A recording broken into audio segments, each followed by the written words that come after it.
ನಾಗಿನಿ, ನೀನು ಬಾ ಗಣೇಶನ ಮುಂದೆ. ನಿನ್ನ ಅಸಲಿಯತ್ ಏನು ಅಂತ ಎಲ್ರಿಗೂ ಗೊತ್ತಾಗುತ್ತೆ.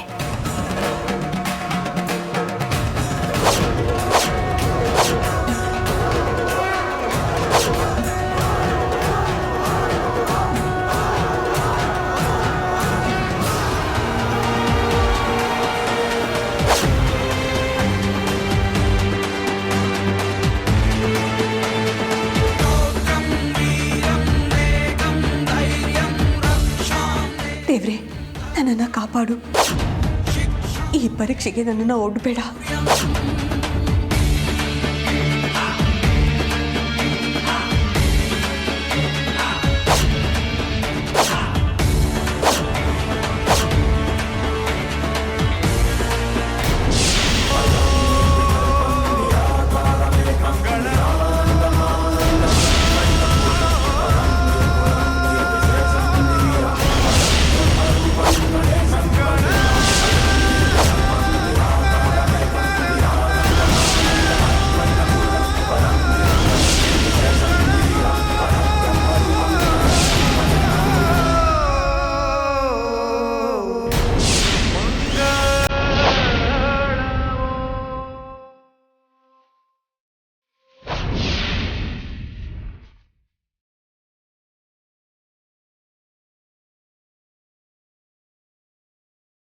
ಅಮೃತ, ಬಾಮ್ಮ.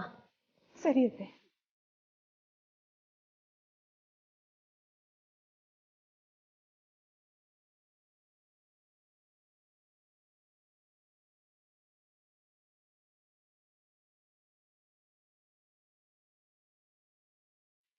ಏನಾಗಿದೆ ಅಂತ ನನಗೆ ಗೊತ್ತಾಗ್ತಿಲ್ಲ. ಬಾಬಾ ಬರ್ತಾರಲ್ಲ, ಆಗ ನೀನೇನು ಮಾಡ್ತೀಯೋ ನೋಡ್ತೀನಿ.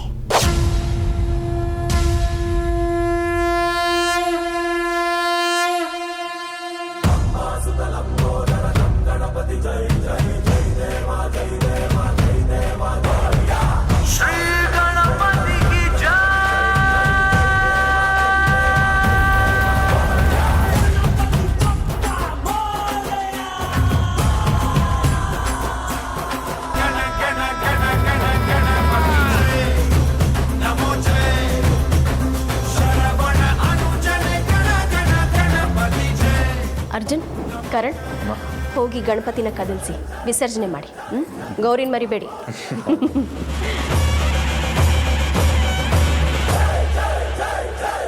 ಗಣಪತಿ ಬಪ್ಪ ಮೋರ್ಯ, ಮೋರ್ಯ, ಮೋರ್ಯ, ಮೋರ್ಯ. ಗಣಪತಿ ಬಪ್ಪ ಮೋರ್ಯ.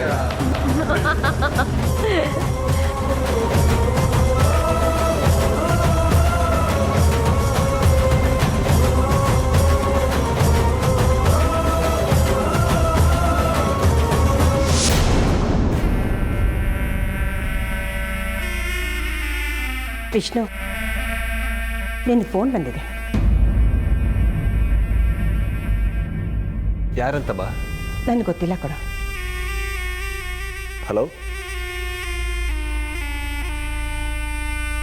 ಹೇಳಿ sir. Good morning. Very good morning. ಯಾರು ಹೇಳಿ? ಸರ್, ನಾನು NR ಕಂಪ್ನಿ ಜನರಲ್ ಮ್ಯಾನೇಜರ್ ಮಾತಾಡ್ತಾ ಇದ್ದೀನಿ. ಓಹೋ, ಹೇಳಿ ಹೇಳಿ, ಏನು ವಿಷಯ? ಸರ್, ನಿಮ್ಮ ಕಂಪ್ನಿ ಬಗ್ಗೆ ತುಂಬ ಕೇಳಿದ್ದೀವಿ. ನಿಮ್ಮ ಕಂಪ್ನಿ ಪ್ರಾಡಕ್ಟ್ನ ಆರ್ಡರ್ ಮಾಡೋಣ ಅಂತ. ತುಂಬ ಸಂತೋಷ. ಅದಕ್ಕೇನಂತೆ, ಕೊಟೇಶನ್ ಕಳಿಸ್ಕೊಡ್ತೀನಿ, ನೀವು ಫೈನಲ್ ಮಾಡಿ. ಸರ್, ಇಲ್ಲ, ನೀವು ನಮ್ಮ MDನ ಮೀಟ್ ಮಾಡಬೇಕು. ಯಾಕೆಂದರೆ ನಾಳೆ ಮಾರ್ನಿಂಗ್ ಅವರು UK ಹೋಗ್ತಿದ್ದಾರೆ. ಇವತ್ತೇ ಆರ್ಡರ್ ಕಾಪಿ ಕೊಟ್ಟು ಕನ್ಫರ್ಮ್ ಮಾಡ್ಕೋತಾರಂತೆ. ನಮ್ಮ ಕಂಪ್ನಿ ಅಡ್ರೆಸ್ಸು ನಾನು ಮೆಸೇಜ್ ಮಾಡ್ತೀನಿ. ಮತ್ತೆ ಮೀಟ್ ಮಾಡಬೇಕಾ? ದಯವಿಟ್ಟು ಮೀಟ್ ಮಾಡಿ ಸರ್. ಓಕೆ, ಒಂದು 11-11:30 ಅಷ್ಟೊತ್ತು ಮೀಟ್ ಮಾಡ್ತೀನಿ. ಆಗ್ಬೋದಾ? ಪ್ಲೀಸ್ ಬನ್ನಿ ಸರ್. Okay, thank you. ನಮಸ್ತೆ.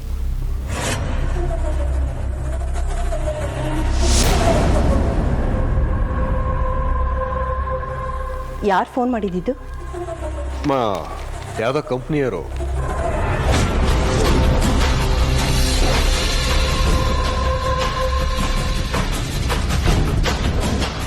ಆರ್ಡ್ರಿಗೆ ಅಂತೇಳಿ ಫೋನ್ ಮಾಡಿದ್ರು. ಅವ್ರು MD ಏನೋ ಇವತ್ತೇ ಮೀಟ್ ಮಾಡಬೇಕು ಅಂತ ಹೇಳ್ತಾ ಇದ್ದಾರೆ. ಅಂದರೆ ನೀನೀಗ ಹೊರಗಡೆ ಹೋಗ್ತಿದ್ಯಾ? ಹೌದಮ್ಮ. ನಿನ್ಗೇನಾರು ತಲೆ ಕೆಟ್ಟಿದ್ಯಾ? ಯಾಕೆ ನಿನ್ನ ಜೀವದ ಜೊತೆ ಆಟ ಆಡ್ತಿದ್ಯಾ? ಹೊರಗಡೆ ಎಂಥ ಅಪಾಯ ಕಾದಿದೆ ಅಂತ ಗೊತ್ತಿಲ್ವಾ ನಿನಗೆ? ಅಮ್ಮ ನಾನು ಒಬ್ಬನೇ ಹೋಗ್ತಾ ಇಲ್ಲ, ಜೊತೆಗೆ ಕರ್ಣನು ಕರ್ಕೊಂಡು ಹೋಗ್ತಾ ಇದ್ದೀನಿ. ಸುಮ್ಮನಿರೋ, ಮಾತಾಡಬೇಡ ನೀನು. ನೀನು ಕರ್ಣನ್ ಕರ್ಕೊಂಡೋದ್ರು ಅಷ್ಟೇ, ಅರ್ಜುನನ್ ಕರ್ಕೊಂಡೋದ್ರು ಅಷ್ಟೇ. ಅವರು ಮನುಷ್ಯರೇ, ದೇವರಲ್ಲ ನಿನ್ನ ಪ್ರಾಣ ಉಳಿಸೋದಕ್ಕೆ. ಅಮ್ಮ, ಪಾಪ ಕೊಟ್ಟಿರೋ ತಾಯ್ತ ನನ್ನ ಹತ್ರ ಇದೆ. ನಿನಗೆ ಯಾವ ಆತಂಕನೂ ಬೇಡ, ನೆಮ್ಮದಿಯಾಗಿರು. ಯಾಕೋ ಹೇಳಿದ ಮಾತು ಕೇಳೋದಿಲ್ಲ ನೀನು. ಸರಿ, ಹೋಗ್ಬಿಡ್ಬಾ. ಆದರೆ ಹುಷಾರು ಕಣೋ.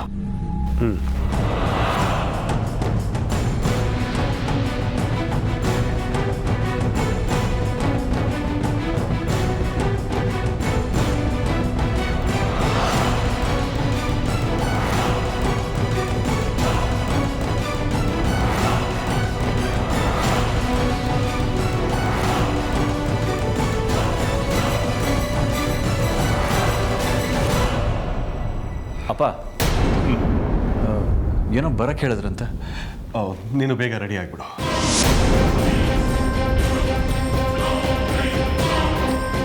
ಯಾಕಪ್ಪ?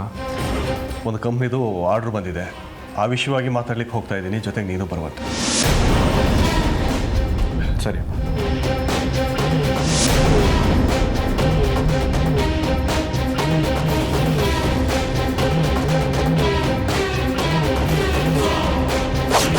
ಇಲ್ಲ, ಈ ಮನೆ ಋಣನ ನಾನಿವತ್ತು ಕಳ್ಕೊಳ್ಳೇಬೇಕು. ಅಂದ್ಕೊಂಡ ಕಾರ್ಯನ ಅಂದ್ಕೊಂಡ ಸಮಯದೊಳಗೆ ಮುಗಿಸಿದ್ರೇ ಅದಕ್ಕೆ ಒಂದು ಸಾರ್ಥಕತೆ ಅನ್ನೋದು ಸಿಗೋದು. ಇವತ್ತು ಹೇಗಾದರೂ ಮಾಡಿ ವಿಷ್ಣುನ ಮುಗಿಸ್ಲೇಬೇಕು.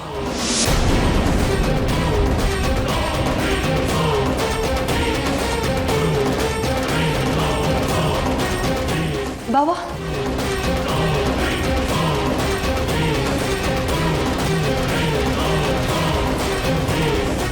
ನಿಮ್ಮಿಂದ ಒಂದು ಸಹಾಯ ಆಗಬೇಕಾಗಿತ್ತು. ನನ್ನಿಂದ ಸಹಾಯನ? ಅದೇನು ಹೇಳಮ್ಮ. ಅದು ಅರ್ಜುನ್ ಅವ್ರಿಗೆ 2-3 ದಿನದಿಂದ ಮನಸ್ಸು ಸರಿಯಿಲ್ಲ. ಅದಕ್ಕೆ ಮಾವನ ಜೊತೆ ಅರ್ಜುನ್ ಅವ್ರನ್ನ ಹೊರಗಡೆ ಕಳಿಸಿದ್ರೆ ಅರ್ಜುನ್ ಅವರು ಹೊರಗಡೆ ಹೋದಾಗೂ ಆಗುತ್ತೆ, ಅವ್ರ ಮನಸ್ಸಿಗೆ ನೆಮ್ಮದಿನೂ ಸಿಗುತ್ತೆ. ಆದರೆ ಅಪ್ಪ ಅವ್ರ ಜೊತೆಗೆ ನನಗೆ ಬಾ ಅಂತ ಹೇಳಿದ್ದಾರೆ. ಏನಾದರೂ ಕಾರಣ ಹೇಳಿ ಅರ್ಜುನ್ ಅವ್ರನ್ನ ಮಾವನ ಜೊತೆ ಕಳಿಸಿ. 2-3 ದಿನದಿಂದ ಅರ್ಜುನ್ ಅವರು ಮಾವನ ಜೊತೆ ಸರಿಯಾಗಿ ಮಾತಾಡ್ತಾ ಇಲ್ಲ. ಹೌದಾ? ಯಾಕೆ, ಏನಾಯಿತು? ಅದೇ ನನಗೂ ಗೊತ್ತಾಗ್ತಾ ಇಲ್ಲ. ಮನೆ ಸೊಸೆಯಾಗಿ ಮನೆಯವ್ರನ್ನೆಲ್ಲ ಒಂದು ಮಾಡೋದು ನನ್ನ ಕರ್ತವ್ಯ. ಹಾಗೆ ಹಿರಿ ಮಗ ಆಗಿ ನಿಮ್ಮ ಕರ್ತವ್ಯ ಕೂಡ ಹೌದು. ಸರಿ, ಅರ್ಜುನ ಅಪ್ಪನ ಜೊತೆ ನಾನೇ ಕಳಿಸ್ಕೊಡ್ತೀನಿ.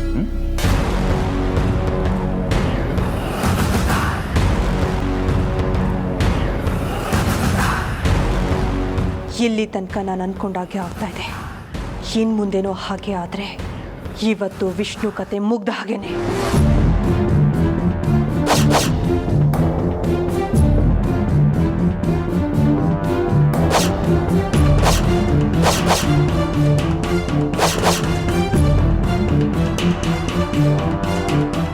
ಹೇಗೋ ಅರ್ಜುನ್ ಅವ್ರನ್ನ ವಿಷ್ಣು ಜೊತೆ ಕಳ್ಸಾಯ್ತು. ಅಂದರೆ ಅರ್ಜುನ್ ಅವ್ರ ರೂಪದಲ್ಲಿ ನಾನು ವಿಷ್ಣು ಜೊತೆ ಹೋಗಿ ಅವನ ಕತೆನ ಇವತ್ತು ಮುಗಿಸ್ತೀನಿ. ಆದರೆ ನನ್ನ ರೂಪದಲ್ಲಿ ಮನೇಲಿ ಯಾರಾದರೂ ಇರಬೇಕಲ್ಲ.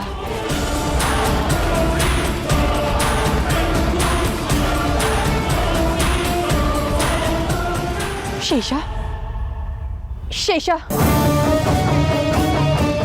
ಶೇಷ,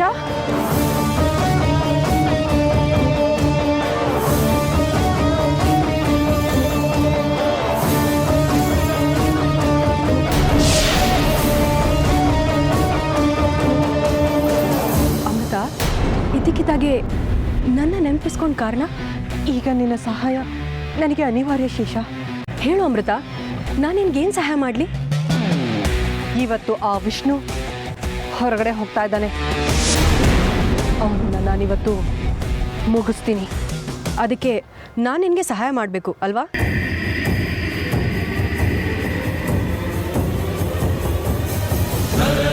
ಗರ್ಭ ಶಂಭೂ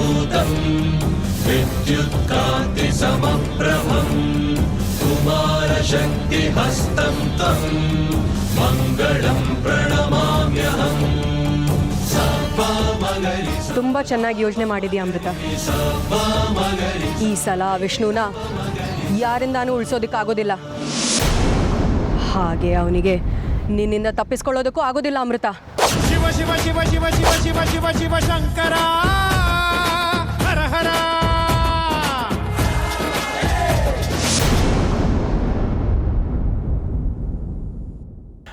ಆ ಕಂಪ್ನಿ ಎಮ್ ಡಿ ಊರಲ್ಲೇ ಇರೋ ಆಗಿದ್ದಿದ್ರೆ ಇನ್ಯಾವತ್ತಾದ್ರೂ ಹೋಗಿ ಮೀಟ್ ಮಾಡ್ಬೋದಾಗಿತ್ತು.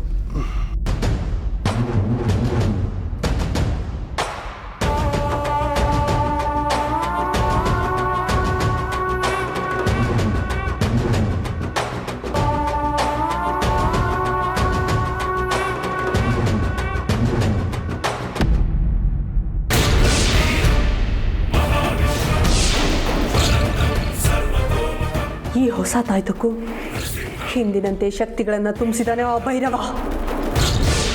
ಆ ಪಾಪಿ ವಿಷ್ಣುನ ಕಾಪಾಡೋದಕ್ಕೆ ಆ ಭೈರವ 10 ತಂತ್ರಗಳನ್ನು ಉಪಯೋಗಿಸಿದ್ರೆ ನಾನು ಅವನನ್ನು ಮುಗಿಸೋದಕ್ಕೆ 100 ಪ್ರತಿತಂತ್ರಗಳನ್ನು ಹೂಡ್ತೀನಿ.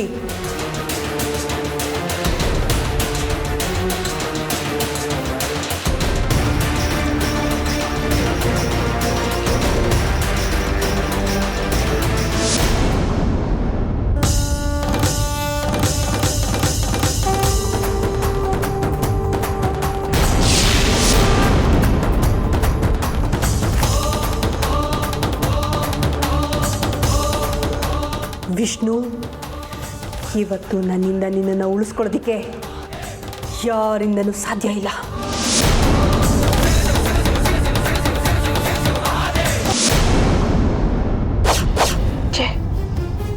ಇದು ಬರೀ ನನ್ನ ಕಲ್ಪನೆ, ಆದರೆ ಇದನ್ನ ನಿಜ ಮಾಡೇ ಮಾಡ್ತೀನಿ.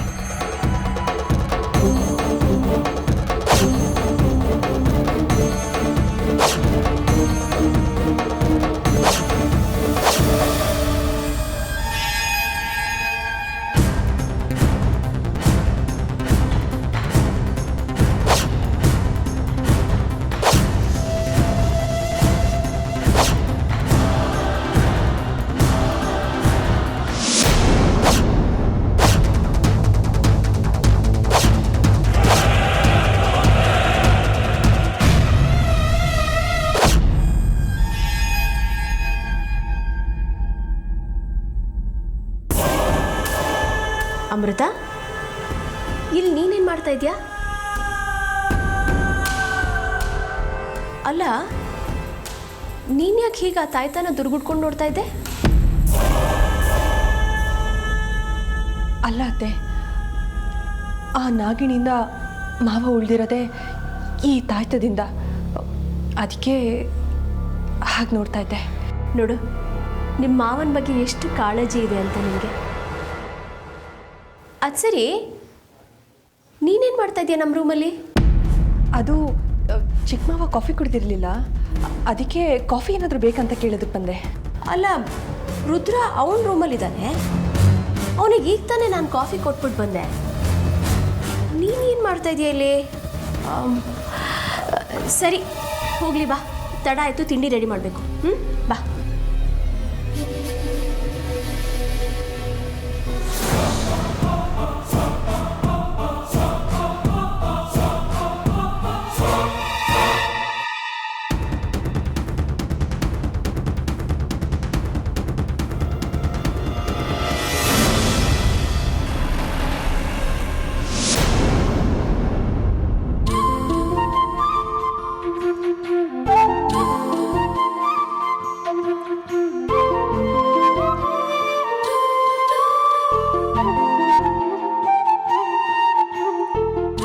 ಅಮೃತವ್ರೆ, ಇದು ತಿಂಡಿ ಊಟದ ಥರ ಬಡಿಸ್ತಾ ಇದ್ದೀರಲ್ಲ? ನೀವು ಊಟನೂ ತಿಂಡಿ ಥರನೇ ಮಾಡ್ತೀರಾ?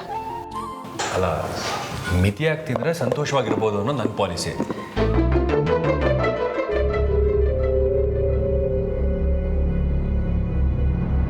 ಅರ್ಜುನ್, ಒಂದು ಫೇವರ್ ಆಗಬೇಕಾಗಿತ್ತಲ್ಲ? ಏನೋ ಹೀಗೆ ಕೇಳ್ತಿದ್ಯಾ? ಏನು ಹೇಳು. ಅದು ಇವತ್ತು ಪ್ರಕಾಶ್ ಇಂಡಸ್ಟ್ರೀಸ್ ಜೊತೆಗೆ ಮೀಟಿಂಗ್ ಇದೆ, ಅದಕ್ಕೆ ಅಪ್ಪನ ಜೊತೆ ನೀನು ಹೋಗೋಕ್ಕಾಗತ್ತಾ? ಅಷ್ಟೇ ತಾನೆ. ಹೋಗ್ತೀನಿ ಬಿಡು. ಎಷ್ಟೊತ್ತಿಗೆ? ಈಗ ತಿಂಡಿ ಮುಗಿಸ್ಕೊಂಡು ಹೊರಟ್ರೆ ಒಳ್ಳೆಯದು. ಹೌದಾ? ಹಾಂ. ಅಮೃತ ಅವರೇ, ನನ್ನ ಬಟ್ಟೆ ಒಂಚೂರು ರೆಡಿ ಮಾಡ್ತೀರಾ? ಸರಿ ಅರ್ಜುನ್ ಅವರೇ.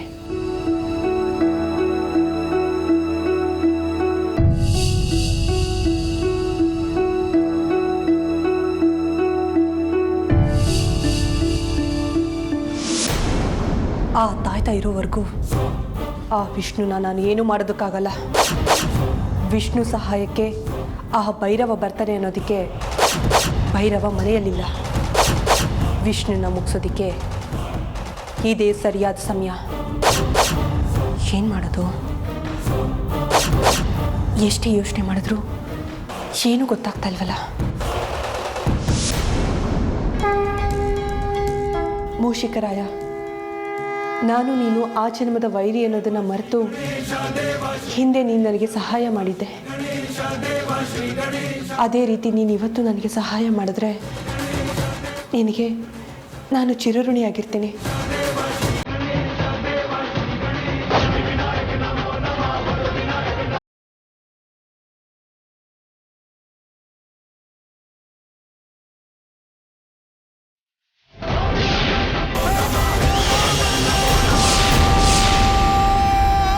ನಿನ್ನ ಸಹಾಯಕ್ಕೆ ನಾನು ಸದಾ ಸಿದ್ಧವಾಗಿರ್ತೀನಿ.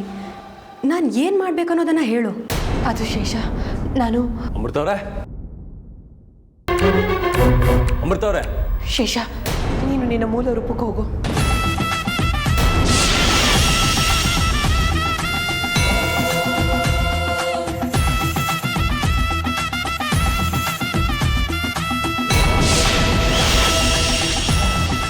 ಅಮೃತ ಅವರೇ, ಅಮೃತ ಅವರೇ, ಅಮೃತ ಅವರೇ. ಬಟ್ಟೆನ ತೆಗೆದಿಟ್ಟು ಎಲ್ಲಿಗೆ ಹೋಗಿದ್ದಾರೆ?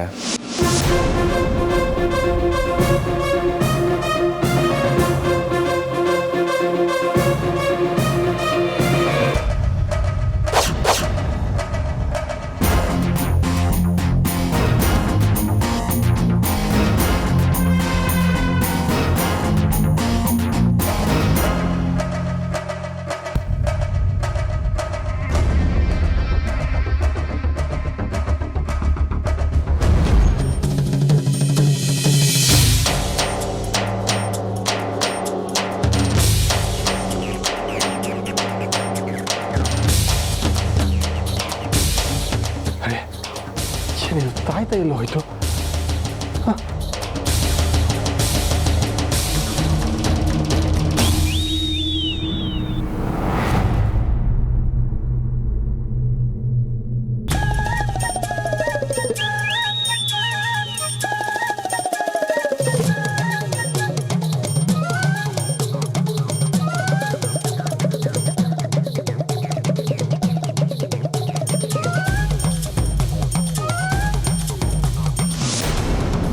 ಅಮೃತವ್ರದ್ದು ಯಾವಾಗ ಅದು ಎಲ್ಲಿ ಹೋಗ್ತಾರೋ ಗೊತ್ತೇ ಆಗೋದಿಲ್ಲಪ್ಪ.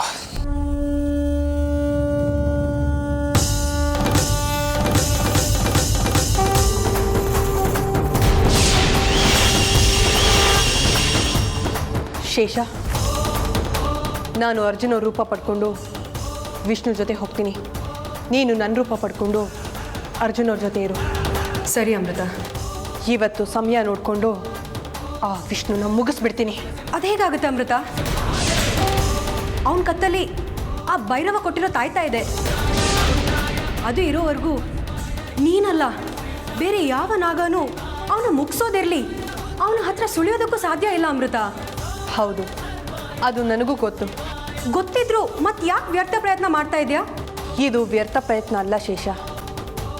ನಿನ್ನ ಹಾಗೆ ನನ್ನ ಸಹಾಯಕ್ಕೆ ಆ ವಿಘ್ನೇಶ್ವರನ ವಾಹನ ಮೂಷಿಕರಾಯ ಬಂದಿದ್ದಾನೆ.